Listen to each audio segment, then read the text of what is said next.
세월호 이후의 안전대책이 확보가 됐습니다. 작은 세월호 사건이라고 할 만한 대상 3사로 목숨을 잃은 분들의 회복을 그리고 실종자들의 빠른 구조를 기원합니다. 전국의 수없이 많은 소형 낚시 어선들은 여전히 안전사각지대였을 가능성이 큽니다. 차제의 전면적인 안전점검을 바랍니다. 우리 당도 진상조사와 안전대책 수립에 나서겠습니다. 오늘 열리는 남북적신자회담에서 좋은 성과 거두기를 기원합니다. 오랫동안 이산가족 상공이 중단되었고 생존 상공 신청자들이 모두 도전임을 감안하여 앞으로 상공의 정비를 비롯해서 이산가족 상공이 속도 있게 이루어질 수 있는 방안들이 합의되기를 기대합니다. 그런데 8월 25일 합의로 남북이 가까스로 위기 상황에서 벗어나 모처럼 대화 국면이 조성된 지 불과 3일 만에 작게 보공기도와 참수 작전이 언론에 보도되어 외화 분위기에 찬물을 끼얹습니다. 그 시즌과 보도 경기를 보면 실제로 그런 의도하에 이루어진 고의적인 뉴스를 보였나 싶습니다. 만약 그것이 사실이라면 대화를 통해 남북 관계의 대전환을 이루어보려는 대통령과 정부의 의지에 방귀를 드는 행위로서 있을 수 없는 일입니다. 그 의혹이 사실이 아니고 실수였다 하더라도 국가 안보에 큰 위해를 미칠 수 있는 대단히 충격적인 뉴스가 발언이고 심각한 기강 행위입니다. 철저한 조사와 그 구명을 훌륭한 문책을 요구합니다. 그동안 우리 당의 숱한 혁신 논의가 있었지만 실천에 이르지 못했습니다. 이번처럼 당원들의 지지 속에 혁신안이 당규에 반영되어 실천된 것이 있었습니다. 무엇보다 이번 혁신이 안은 당대표와 지도부 또는 대파의 자의적 공천을 넘어서 공정하고 투명한 시스템 공천을 확립했습니다. 이제까지 말로만 했던 공천 혁신을 마침내 당규를 통해 실천에 옮기게 됐습니다. 당무위원회와 중앙위원회 통과로 시스템 공천 능력이 제도화되기 바랍니다. 혁신 자체를 무력화시키면 한 발짝도 나갈 수 없습니다. 혁신을 반대하는 것이 아니라면 함께 실천해야 합니다. 혁신위원회의 혁신안이 완전할 수는 없습니다. 국민들의 요구는 그보다 더 큽니다. 그러나 혁신위가 다 할 수는 없습니다. 혁신위가 내놓은 혁신안은 시작에 불과합니다. 중단 없는 실천이 더 중요하다고 생각합니다. 시스템과 제도를 바꾸는 것만으로는 부족합니다. 새로운 정당, 또 수권 정당으로 거듭나기 위해 필요하다면 기득권을 포기하는 결단을 해야 합니다. 낡은 과거와 과감히 해결하고 사람, 구조, 문화를 바꾸는 전방위 혁신에 나서야 합니다. 앞으로도 인재 영입, 분권 정당으로서 대조권 정당, 프로의 혁신 등 수많은 과제가 남아 있습니다. 당은 기울이 존중되고 승리를 위해 탄압하는 질서 있는 혁신으로 우리 당의 희망을 만들겠습니다. 함께 해주시기 바랍니다. 정부 여당은 노동개혁이 청년일자리라고 주장합니다. 그러나 청년일자리를 노동자들이 만드는 것이 아닙니다. 청년일자리는 정부의 정책과 기업의 투자로 만들어져야 있습니다. 따라서 청년일자리를 만들려면 정부와 기업의 보통분담을 먼저 요구하고 노동자의 보통분담을 나중에 말해야 합니다. 그런데 정부 여당은 노동자들에게만 보통분담을 나눌 뿐입니다. 그것이 무슨 청년일자리 만들기입니까? 노동개혁은 노동자들의 처우를 개선하는 것입니다. 비정규직과 저임금 노동자, 중소기업 노동자들의 처우 개선 방안을 마련하는 것이 노동개혁입니다. 정부 여당의 노동개혁에는 노동이 없습니다. 기업만 있을 뿐입니다. 그러니 여당 대표가 노조와 노동자들을 적대시하는 발언을 공공연하게 하셔서 그것이 노동개혁이라고 우기고 있는 것입니다. 노동자들을 위한 노동개혁으로 노동개혁의 방향을 올바로 세우는 것을 정부 여당에 촉구합니다. 이어서 이종월 원내대표의 발언이 있겠습니다. 예, 제주 추자도 해역에서 다시 대형 해양안전사고가 발생했습니다. 안타깝게 유명을 달리하신 분들의 명복을 빌고 부상자들의 빠른 건강 회복을 기원합니다. 세월호 이후에도 해상 안전관리 문제는 전혀 개선이 되지 않았습니다. 해양경찰청은 해체되고 국민안전처가 신설되었습니다. 그러나 대한민국 국민은 안전합니까?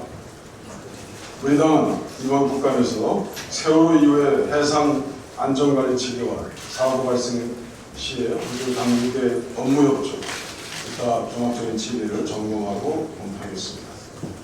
지난 주말 지뢰도발로 부상을 입은 장병들의 치료비 부담 논란이 있었습니다. 비록 부상 장병들에게 치료비를 전가하지 않는 쪽으로 결론을 냈지만 논란 자체가 부끄러운 일입니다. 아테네 정치가 필리클레스는 전몰자 추도 연설에서 조국을 위해 희생한 산자와 죽은 자의 모든 후손에게 보답할 것이라고 천명했습니다. 대한민국은 조국을 위해 헌신한 수많은 영웅들에게 빚을 지고 있습니다. 이번 대통령의 방중 외교 성과는 정부가 외교 분야에서 운신의 폭을 넓힐 것이라고 평가됩니다. 소극적 방어적 외교에서 벗어나서 정부가 평화를 위해 주도적인 역할을 할 수 있는 기회를 얻었다는 점에서 평가합니다. 우리 외교는 한반도의 평화와 동북아 정세의 안정을 전략 목표로 해야 합니다. 긴밀해진 한중 관계를 지렛대로 해서 미국과 북한을 대화의 장으로 끌어들이는 데 총력을 기울여야 합니다. 다음 과제는 북핵 문제를 해결하는 것입니다. 그래서 대화의 장으로 모시는 것입니다. 방중 성과는 이번 10월 한미 정상회담을 통해서 재평가하려고 합니다. 오바마 대통령과 10월 정상회담에서 북한 문제 해결에 진전이 있어야만 합니다. 미국의 현 대북 정책 기조로 할 수 있는 전략적 인내, 정책 변화를 이끌어낼 수 있어야 합니다. 그래서 미국과 북한을 대화의 장으로 끌어낼 수 있는 것은 우리밖에 없습니다. 미국이 오랜 적국이었던 쿠바, 이란 이런 각국의 관계 개선 조치를 우리는 보았습니다. 북핵 문제 해결을 위한 세계 노력에 동일한 잣대가 진행되어야 될 것이라고 봅니다. 박근혜 정부가 8.15 남북협의와 방중 외교 성과를 북핵 문제 해결의 모멘텀으로 꼭 활용하시기를 바랍니다. 그러나 한중 FTA에 관해서는 다른 의견을 가지고 있습니다. 한중 FTA를 이번 박근혜 대통령의 방중 외교의 성과에 이은 치적 쌓기로 접근하는 것은 절대로 옳지 못합니다. 무턱대고 저지른 식의 통상정책은 전면적으로 제고되어야 합니다. 이때 국회가 제 역할을 해야 합니다. 지금 여당에서는 한중 FTA 여야정 협의를 계속 주장하고 있습니다. 뭔가 위에서 주장하는 것을 이행하는 듯한 태도입니다. 저희는 신중한 접근을 요구합니다. 한중 FTA 특위를 구성해서 신중한 기회를 가져야 한다고 생각합니다. 이번에 방중 외교와 한중 FTA는 장단기에 구별되어야 될 정책적 효과가 있다는 것을 분명히 해야 합니다. 한중 FTA는 적어도 한미, 한EU FTA와 비교해서 높은 수준의 FTA라고 안 할 수 없습니다. 자동차 부품 등 모든 FTA에서 언제나 최우선순위에 차지했던 업종이 초민감 품목으로 분류됐고 또 양호가 제외되면서 FTA를 왜 해야 되는지에 대한 의문도 들고 있습니다. 그 이후로 현지 생산을 내세우지만 미국과 EU에서는 이미 오래전부터 현지 생산을 하고 있습니다. 한중 FTA는 그로 인한 자동차 수출 증대 효과가 없다는 주장을 한사코 부인한 정부가 더 이제 무슨 변명을 해야 할지 모르겠습니다. 더더군다나 지금 우리는 한중 FTA에서 또 다른 불거지고 있는 차이나 리스크를 고려해야만 합니다. 차이나 리스크가 언제 어떻게까지 더 진행될지 모르고 있습니다. 그 피해는 이미 구체적인 목전에 와 있는 상태입니다. 한미, 한EU, 한중에다가 TPP 등의 내각 FTA까지 고려하면 이미 우리의 관리 능력은 훨씬 상회한 리스크를 마주할 것입니다. 더더군다나 이번에 환경 문제, 또 불법 어로에 관한 문제, 이미 한중 FTA를 논의하는 단계에서 상당한 깊이까지 논의됐다가 이것이 최종적으로 빠졌다는 것이 확인이 됐습니다. 봄마다 우리를 괴롭히는 황사현상, 한 인접국간에 있어서의 환경 문제에 관해서 이 한중 FTA에서 반드시 논의돼야 될 문제라고 생각합니다. 이 점에 관한 분명한 이해와 해결에 대한 의지 없이 손쉽게 여야정 협의를 통해서 한중 FTA를 국회에서 해결하려고 하는 것은 저희들이 받아들이기 어렵습니다. 그래서 오늘 여당의 원내대표와 협의를 통해서라도 이 점에 관해서 분명히 해서 그 뒤에 여러 가지 협의 문제를 이와 연계시키려고 하는 것에 대해서는 절대로 응할 수 없다는 점을 이미 밝혀놨습니다. 이상입니다. 이어서 조성영 최고위원의 발언이 있겠습니다.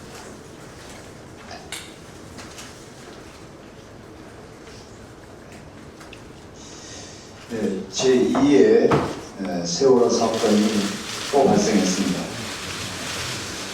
먼저 희생자 여러분의 명복을 빕니다. 그리고 유가족께도 깊은 위로의 말씀을 드리고 실종자분들의 조속한 귀환을 기원합니다. 우리는 세월호 참사를 겪으면서 안전한 나라, 새로운 대한민국을 만들겠다고 다짐을 했습니다. 대통령께서도 국가 대개조를 말씀하시며 안전한 대한민국을 만들겠다고 약속했지만 여전히 우리 사회는 사건, 사고가 끊이지 않고 있고 아직도 우리 국민들은 불안한 대한민국 속에 살고 있습니다. 국민의 22%만이 우리 사회가 안전하다고 답변하고 있습니다. 이번 사고도 낚싯배에 도대체 몇 명이 탔는지 정확한 인원 파악도 안 될 정도로 관리 체계가 허술했던 것 같습니다. 국가의 가장 근본적인 전제 이유는 국민의 생명과 안전을 지키는 것입니다. 이는 국가의 우선순위가 아니라 국가의 의무입니다. 그 의무를 다할 때 국민은 국가를 신뢰할 것입니다. 우리 사회 전반에서 국민의 생명과 안전을 이어가는 위험 요소들을 다시 한번 재점검하고 실효성 있는 재발 방지책을 마련해야 할 것을 정부에 촉구합니다. 우리 당도 진상조사단을 구성해서 철저히 조사하겠습니다. 최근 당 혁신과 관련해서 당내에 위험천만한 발언에 대해서 한 말씀 드리겠습니다. 당 혁신을 바라는 당 구성원들의 의견에 대해서 혁신위원회가 과민한 말씀을 쏟아내는 것은 바람직하지 않습니다. 혁신위는 특히 혁신위 활동이 끝나가는 지금쯤이면 오히려 다양하고 많은 의견을 듣고 종합적인 혁신안을 다듬고 정리해야 할 시기라고 봅니다. 그런데도 불구하고 전직 당 대표들이 당을 위한 충정에서 말씀하신 것에 대해서 그건을 서슴지 않는 태도는 당의 혁신과 단합에 전혀 도움이 되지 않을 것 같습니다. 최고위원회는 더 큰 혁신을 위해서 혁신위원회에 혁신안을 만드는 정권을 위임한 것이지 당내 권력 투쟁을 하라고 권한을 맡긴 것은 아닙니다. 지금껏 혁신위원회가 많은 고생을 하셨습니다만 당 내외의 객관적인 평가가 반드시 호의적인 것만은 아닙니다. 당 내에도 혁신위원회 못지않게 당의 혁신을 생각하는 분들이 많다는 것을 인정해야 합니다. 우리 당의 혁신이 성공하기 위해서는 당내는 물론이고 국민들의 목소리에 귀를 열어놓아야 합니다. 민심을 잘 경청하는 것, 이것이 혁신의 출발점이라는 점을 말씀드립니다. 이상입니다. 이어서 전병헌 최고위원의 발언이 있겠습니다.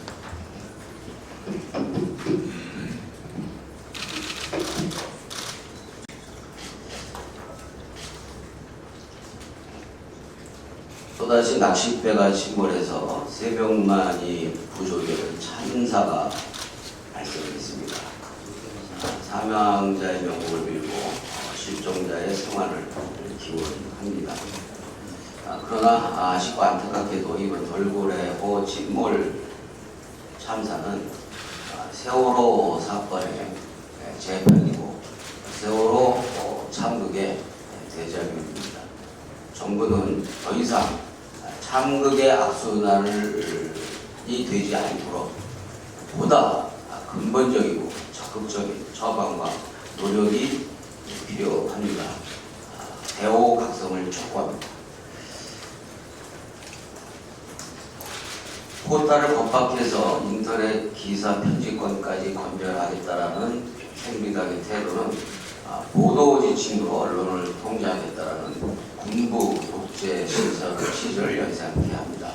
여전히 새누리당은 군부 독재 시절의 추억에서 벗어나지 못하고 있는 것 아닌가 의심스럽습니다.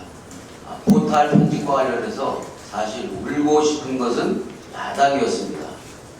그러나 그동안 속으로 미소만 있던 새누리당이 정색을 하고 포탈을 겁박해 가면서 편집권에 침해하고 그리고 그것을 자신들에게 보다 더 확실하게 유리하게 만들겠다라고 나서는 것은 매우 야비한 민주주의 파괴 행위입니다. OECD 회원국 가운데 34개국 중에 언론자유 지수가 우리 대한민국이 새누리당 정권 집권 이래 31호 최하위권으로 추락해 하는 것이 현실입니다. 그동안의 방송 장악도 부족해서 포탈까지 겁박해서 보다 확실하게 장악하겠다는 의도는 포기하길 바랍니다. 매우 불순한 발상이고 그리고 위험천만한 책동임을 경고합니다. 안철수 전 대표께서 혁신 과정에 대한 지적을 하셨습니다. 전임 대표로서의 충정으로 이해를 합니다. 특히 제도와 시스템이 마무리되는 시점에 성공하는 혁신을 위한 전임 지도부로서 충원이라고 생각합니다. 저는 여러 차례 과정과 절차로서의 혁신, 열린 혁신을 주장해온 바 있습니다. 그러나 우리 정치 현실이 혁신 그 자체가 감동을 주기에는 매우 어렵고 험한 현실입니다. 오히려 지금은 혁신 이후에 달라진 당의 모습으로 평가를 받아가야 한다고 생각합니다. 실천 의지와 실천 과정을 통한 평가를 받기 위해 무엇보다도 당의 단결과 단합이 가장 근본적인 필요 충분 조건입니다. 그런 의미에서 혁신위와 안 전 대표 간의 분란이 그대로 노출되는 것은 누구에게도 도움이 되지 않는다고 생각합니다. 선의의 취지는 받아들이고 오해가 있다면 적극적으로 대화에 나서야 할 것입니다. 독선과 독주는 누구에게도 도움이 안 됩니다. 혁신의 독이 될 뿐입니다. 자기 생각만이 옳고 또는 자기가 직접 하지 않으면 틀리다라는 태도야말로 혁신의 방해가 될 뿐이라고 생각을 합니다. 화합과 단결을 깨는 분열과 분란은 아무리 좋은 명분을 갖다 붙여도 지금 우리의 현실에서는 국면의 극약이 될 수 있음을 우리 스스로가 명심해야 한다고 생각합니다. 다시 한번 혁신의 가장 기초인 화합과 단합 그리고 대화와 소통을 촉구합니다. 이어서 고용식 최고위원의 발언이 있겠습니다.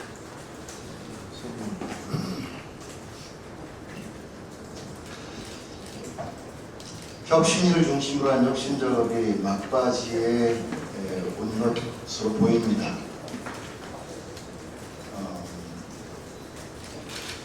아직은 혁신위를 중심으로 한 혁신 과정이 끝나지 않았습니다. 혁신위의 그간의 혁신 작업과 내용과 관련해서 서부르게 예단하거나 규정하는 그러한 평가와 발언들 또한 자제되어야 되고, 반대로 혁신위는 절차와 과정을 통해서 혁신이 국민에게는 감동을 주고 당과 당원들에게는 혁신 더 나아가 통합의 기초와 토대가 될 수 있도록 지금은 좀 더 지혜와 열린 자세로 노력해야 하는 시점입니다. 남은 기간 충분히 서로에 대한 존중과 배려를 토대로 대화하고 논의하고, 그리고 당의 혁신과 통합을 위한 서로의 역할들을 모아 나가야 할 중요한 시점입니다. 서로 자중자애하고 혁신과 통합을 위한 지혜와 힘을 모으기 위해서 노력해 줄 것을 지도부의 한 사람으로서 당부드리고 싶습니다. 새누리당이 내년 총선을 앞두고 노골적으로 대형 포털 사이트에 대한 재갈을 물리기에 나섰습니다. 정부 여당의 포털 길들이기가 어제 오늘 일은 아닙니다. 새누리당 김무성 대표는 여의도연구원의 포털 모바일 뉴스 메인 화면 빅데이터 분석 보고서를 바탕으로 네이버 다음 등 포털 사이트의 뉴스 서비스가 정치적으로 편향됐다며 국정감사에서 네이버 다음 카카오의 의장을 증인으로 불러 적극적으로 문제 제기하겠다고 나서고 있습니다. 현재 새누리당은 네이버, 다음 카카오 오너 등을 이방위, 교문위, 정무위, 안행위 등 4개 국회 상임위에서 증인 채택이 될 수 있도록 전방위로 압력을 가하고 있는데, 김무성 대표 경영권 분쟁으로 민낯을 그대로 드러낸 재벌의 총수 등을 증인으로 세운 것에 대해서는 반대하면서도 유독히 포털에 대해서만은 대표도 아닌 오너를 증인으로 부리려고 하는 이중적 행태를 보이고 있습니다. 정부 여당은 인터넷 산업 활성화를 대선 공약으로 내세우고 그동안 창조 경제를 외치면서 규제 철폐를 외치다가 총선이 다가오자 국내 대표 포털의 오너들을 불러 포털 길들이기와 재갈을 물리기를 시도하고 있습니다. 총선 승리라는 자신들의 이익을 위해서라면 대선 공약이나 정부의 정책 방향은 얼마든지 무시할 수 있다는 참으로 무책임한 행태라 아니할 수 없습니다. 포털이 편향되어 있다는 새누리당 주장은 포털을 위축시켜서 인터넷 여론을 자신들의 입맛에 맞게 활용하고자 하는 불순한 의도가 깔려 있습니다. 정부와 새누리당은 그동안 정치권과 시민단체들의 반대에도 불구하고 보수 언론의 종합편성 채널에 각종 특혜를 준 등 신문과 방송 등의 영향력을 행사해 왔습니다. 여기서 한 걸음 더 나아가서 이제는 인터넷 뉴스 서비스도 자신들의 입맛에 맞는 뉴스로만 채우려고 하고 있는 것인데, 이는 정부와 새누리당의 언론 장악의 결정판이라고 봅니다. 인터넷 뉴스마저 정부와 새누리당의 입맛에 맞는 뉴스만이 남게 된다면 이미 보수 신문들과 종편들로 인해서 기울어진 운동장이라는 평가를 받는 언론 환경에서는 더 이상 정부와 새누리당의 잘못된 점을 지적하는 기사 찾아볼 수 없을 것입니다. 또한 대놓고 시발단을 운영하겠다며 포털에 오피셜 댓글을 도입을 강요하고 명예훼손 게시물을 방심위가 직접 나서서 차단 삭제하겠다는 행태를 보면 이 대한민국 언론 환경은 이제 기울어진 운동장 수준이 아니라 뒤집어진 운동장이라고 해야 할 정도로 해탄스러운 상황이 되어버렸습니다. 지난 2007년 대선에 앞서 진성호 전 의원이 이명박 후보에게 불리한 기사가 나가지 않도록 네이버를 평정했다고 발언해서 물의를 빚은 바도 있습니다. 당시에도 인터넷 포털 뉴스의 사회적 책임 운운하며 네이버와 다음의 임원이 증인으로 출석했습니다. 또 다음 카카오에 대해서는 광우병 파동과 세월호 참사 그리고 메르스 사태 등 정권에 불리한 일이 생길 때마다 뜬금없는 특별 세무조사를 실시해서 길들이기라는 강한 의혹을 산 바 있습니다. 2009년에 네이버 뉴스 캐스트 이슈로 네이버 다음 증인 채택, 2012년에는 뉴스 볼드 재편향성 이슈로 주요 선거 직전에 네이버 다음 국정감사 증인으로 부른 바가 있습니다. 이렇게 새누리당은 선거 때마다 포탈을 정적으로 장악하려는 기도를 지속적으로 해오고 있습니다. 이는 언론만 장악하면 이명박 박근혜의 지난 10년의 문제점을 감출 수 있다고 생각하는 참으로 골지각한 행태라고 비판하지 않을 수 없습니다.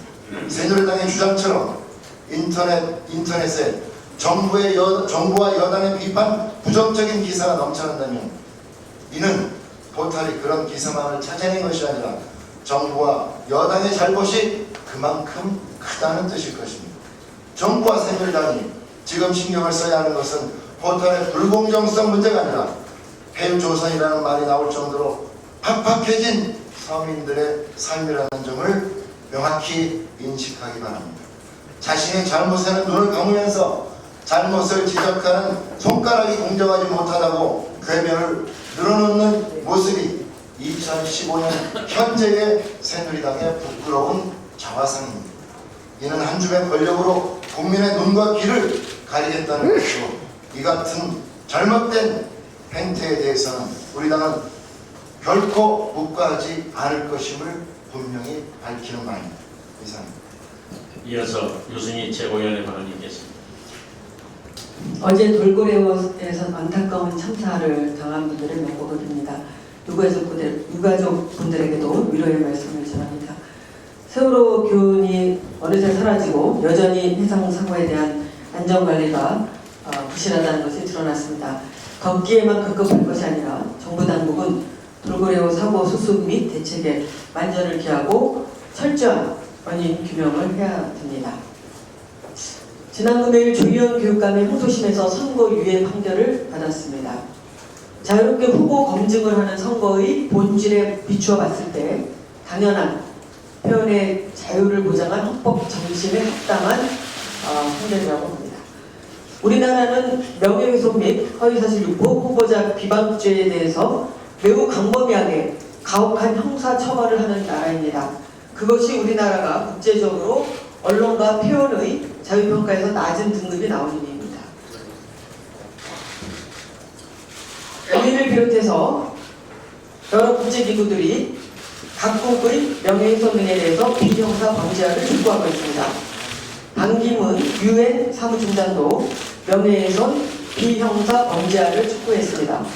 만약 조희연 교육감이 선거 과정에서 상대 후보 영주권 의혹이 제기된 것에 대해서 해명을 요구한 일조차 허용되지 않는다면 결국 유권자들은 후보를 검증할 기회를 잃고 알 권리를 박탈당하게 되는 것입니다. 때문에 이번 판결은 민주주의 국가로서 당연한 일입니다. 아울러 검찰의 사고가 유력시되나 검찰이 2심 판결이 던지는 의미를 반성적으로 수용하여 상고하지 않는 것이 민주시민의 소망에 부응하는 것이라고 봅니다. 유념해 주시기를 바랍니다.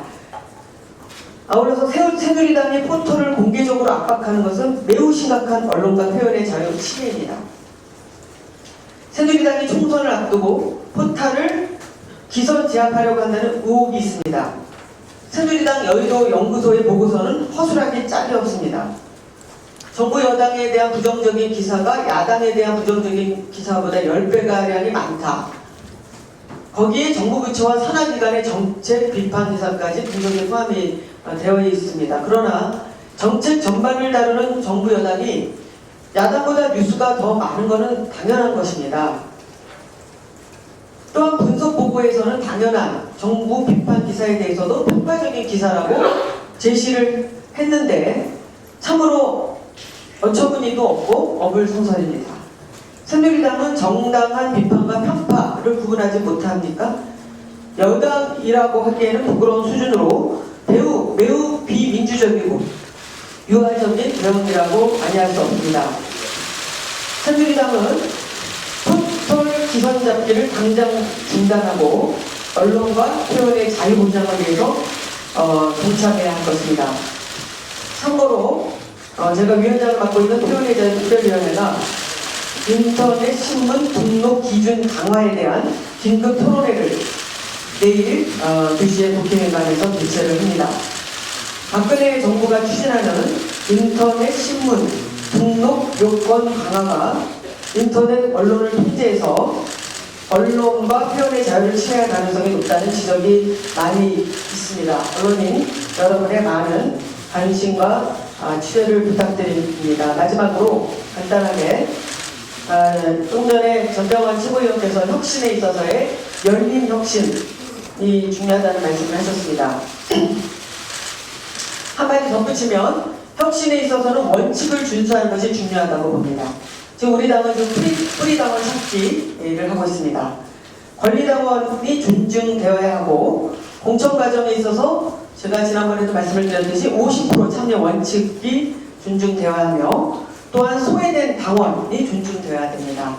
여성, 장애인 등 약자 존중의 원칙, 그래서 30% 원칙은 반드시 지켜져야 할 것입니다. 이상입니다.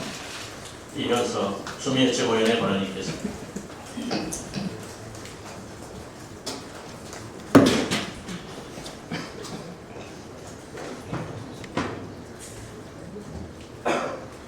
정기국회가 오늘 열었고 여야가 한 목소리로 청년 일자리 대책 마련을 촉구하고 있습니다만 정부가 주도하는 노사정위원회 노동개혁 논의가 파행을 거듭하는 시점에 이제는 국회가 주도적으로 해법을 찾아 나설 때가 왔습니다.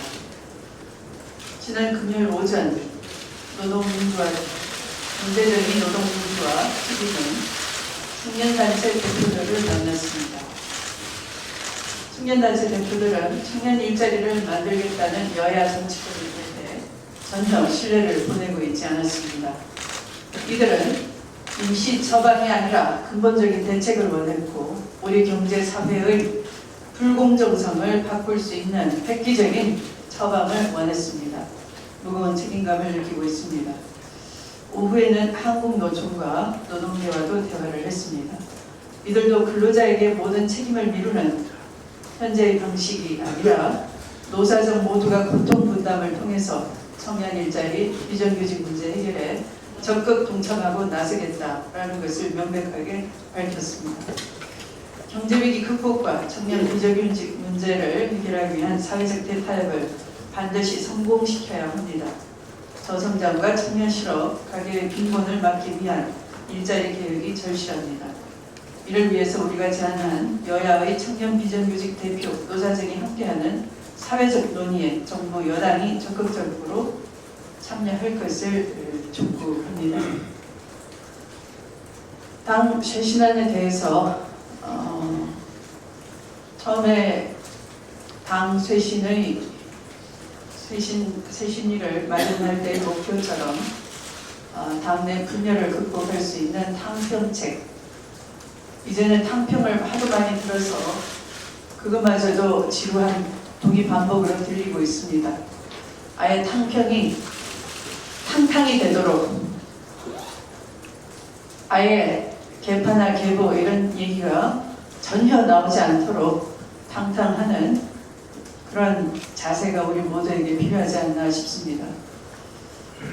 이렇게 보면 왼쪽이 보이고 저렇게 보면 오른쪽이 보이는 그런 쇄신안이 아니고 제대로 탕탕할 수 있는 그런 쇄신이 알맹이가 되어야 할 것 같습니다.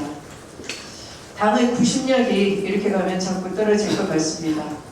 당의 구심력을 더 모으고 또 당의 외연을 확장할 수 있는 그런 처방이 담겨야 할 것 같습니다.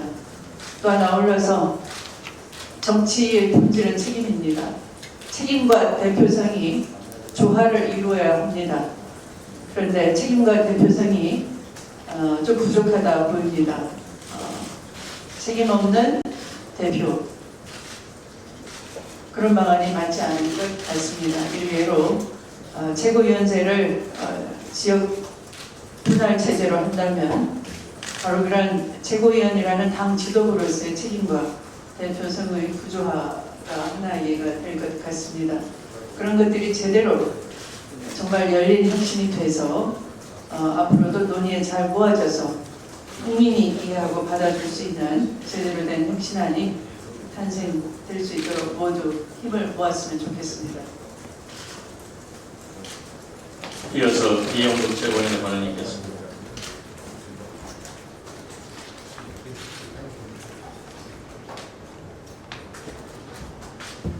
제가 택시를 타고 가는데 어머니 편승을 했습니다.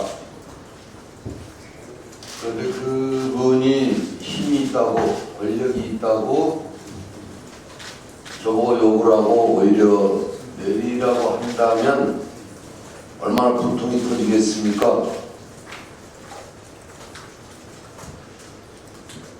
지금 25,000불 소득까지 올린 노동자들이 선진국 진입의 장애물이라고, 또 외국인 투자의 장애물이라고 얘기하고 있습니다.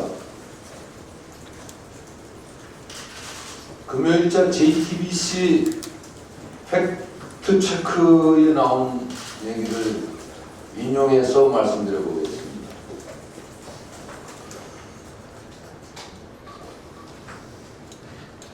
프린스턴 대학의 후쿠야마 교수는 사회적 신뢰 기반이 없으면 선진국에 진입할 수 없다. 이 사회적 신뢰가 가장 떨어지는 나라가 대한민국이다, 이렇게 얘기했습니다.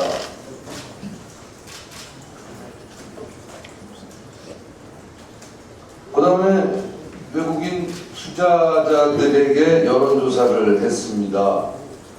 지금 한국 투자에서 가장 걸림돌이 되는 우선순위, 첫 번째가 사업 용이성, 그 다음에 정부 규제, 세 번째가 정치 불안, 네 번째가 노사 문제였습니다. 전혀 투자의 장애물은 오히려 노동자가 아니라 정부고 정치권이었고, 또 사회 불안을 지금 야기하고 조장시키는 정부 여당이 오히려 우리 3만불 시대의 진입 장애물입니다. 지금 박근혜 대통령은 아버지와 아들을 싸움붙이고 있고, 김무성 대표는 노노간의 이간질을 시키면서 사회 불안을 조장하고 있습니다. 지금 외국의 전문가들이 보거나 투자가의 눈으로 봤을 때 대한민국의 발전의 장애는 지금 우리나라 정부 여당입니다. 저는 노총위원장을 3번이나 했지만 투쟁만 하지 않았습니다. 많은 분들 기억하시겠지만은 해외 자본 투자 유치를 위해서 미국, 일본 다 뛰어다녔습니다. 그리고 생산 현장의 노사 화합과 조정을 위해서 열심히 전국을 뛰어다녔습니다.